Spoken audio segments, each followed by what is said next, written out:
प्रिय विद्यार्थियों, मैं स्नेहलता देवी, सहायकाचार्य, राजकीय विधि महाविद्यालय कोटा से आप सभी का राजकीय विधि महाविद्यालय कोटा के YouTube चैनल में हार्दिक स्वागत एवं अभिनंदन।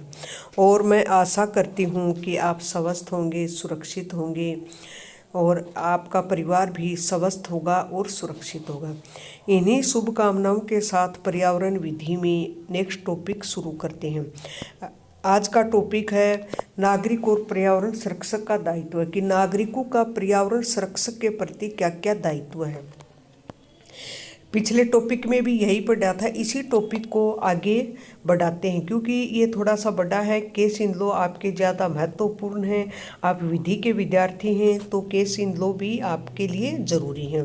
तो एक केस आया हुआ है KL कुलवाल वर्सेस राजस्थान राज्य एंड अदर्स में जयपुर की नगर पालिका राज्य की स्वच्छता बनाए रखने के लिए अपने मूल कर्तव्य को निभाने में लापरवाही बरत रही थी।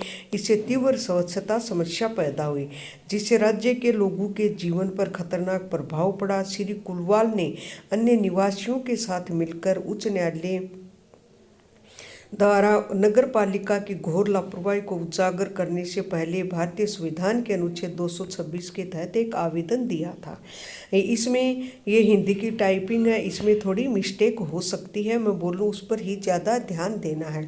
भारतीय संविधान का अनुच्छेद 51A के वास्तविक दायरे को मानते हुए अदालत ने स्पष्ट किया कि यह लेख न केवल एक कर्तव्य है बल्कि नागरिकों के पक्ष में इस तरह से बनाया गया है कि आचरण पर रोक लगाने के लिए अदालत में स्थानांतरित होने के लिए राज्य की गतिविधियों में कहने का मतलब ये है कि इसमें जो भी मूल कर्तव्य है भारतीय संविधान का अनुच्छेद 51A 42वें संविधान संशोधन 1976 द्वारा जोड़ा गया है, सवर्ण सिंह की समिति पर जोड़ा गया था।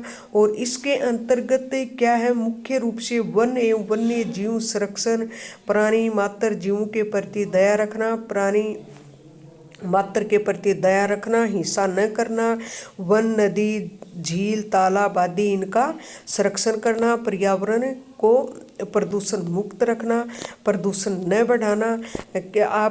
अपन क्या करते हैं कि भारत के नागरिक हैं, नागरिक होने के नाते अपन अधिकारों की तो मांग कर लेते हैं, लेकिन अपना कर्तव्य भी है कि अपन पर्यावरण को स्वस्थ और सुरक्षित रखें। ऐसा कोई कचरा न फैलाएं, ऐसा कोई काम न करें कि भाई जिससे प्रदूषण को बढ़ावा मिलता हो।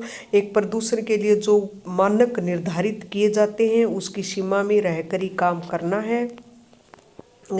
स्वच्छता और स्वास्थ्य मानकों को बनाए रखने में लापरवाही होने से धीरे धीरे जीवित प्राणियों के जीवन को प्रभावित करता है और बड़े पैमाने पर पर्यावरण को जहर देता है।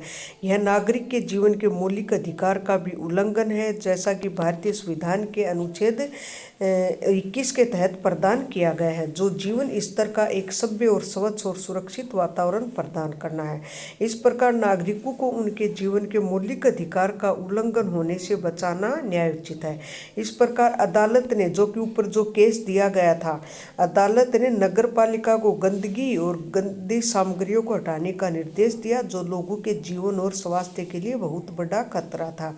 क्योंकि भारतीय संविधान का अनुच्छेद जो 21 है, इसके अंतर्गत एक इम्पोर्टेंट केस था मेनका गांधी वर्सेस भारत संघ। उसमें ये कहा गया था कि व्यक्ति को न एक जीवन जीने का अधिकार बल्कि गरिमापूर्ण जीवन जीने का अधिकार है। जब गरिमापूर्ण जीवन की बात करते हैं तो उसके अंतर्गत गरिमापूर्ण जीवन के अंतर्गत स्वच्छ वातावरण भी प्राप्त करने का अधिकार है। गरिमापूर्ण जीवन के अंतर्गत हर प्रकार की साधन सुविधा आती हैं है। तो पर्यावरण एक ऐसा है कि चलो आगे चलते हैं। चलो पहले इसकी केस की बात कर लेते हैं। गोवा फाउंडेशन वर्सेस गोवा राज्य। इस मामले में याचिकाकर्ता क्या था, एक समाज सेवी था जो सोसाइटी के पंजीकरण से संबंधित नियमों के तहत पंजीकृत था और इसके सदस्य भारत के नागरिक थे जिनका पर्यावरण, झील, वनों की रक्षा, सुधार करने का मौलिक कर्तव्य था। नदियों और जीवित प्राणियों के लिए करुणा जो दया जैसा है।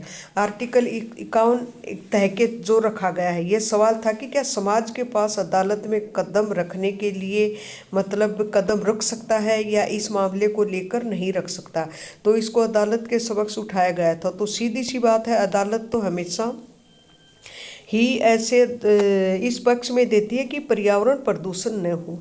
इस सवाल का जवाब अदालत ने बहुत ही सकारात्मक तरीके से दिया था और ये माना गया कि समाज का एक ही मौलिक कर्तव्य था।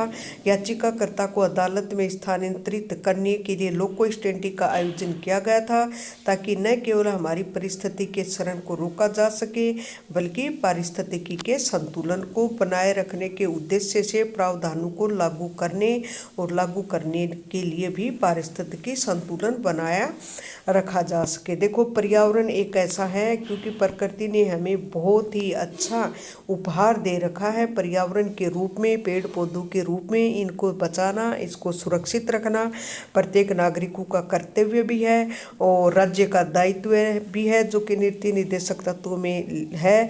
इसके अलावा प्रत्येक नागरिक का मूल अधिकार भी है कि वो एक स्वच्छ और शुद्ध हवा प्राप्त करे। इसी प्रकार एक टायर रिटेंडिंग प्लांट को बंद करने के लिए अदालत के निर्देशों की मांग करने के लिए बिहार का कोई केस होगा। इस केस में भी यही कहा गया था कि भारतीय संविधान का अनुच्छेद 51 के तहत एक मौलिक कर्तव्य माना गया था, जो कि एक ही बहुत ही महत्वपूर्ण था। प्रत्येक नागरिक का कर्तव्य है कि वो पर्यावरण को स्वच्छ रखे, सुरक्षित रखे।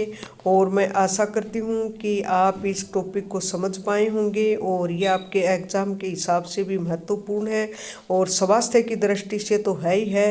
इन्हीं सभी शुभकामनाओं के साथ आप सभी को धन्यवाद।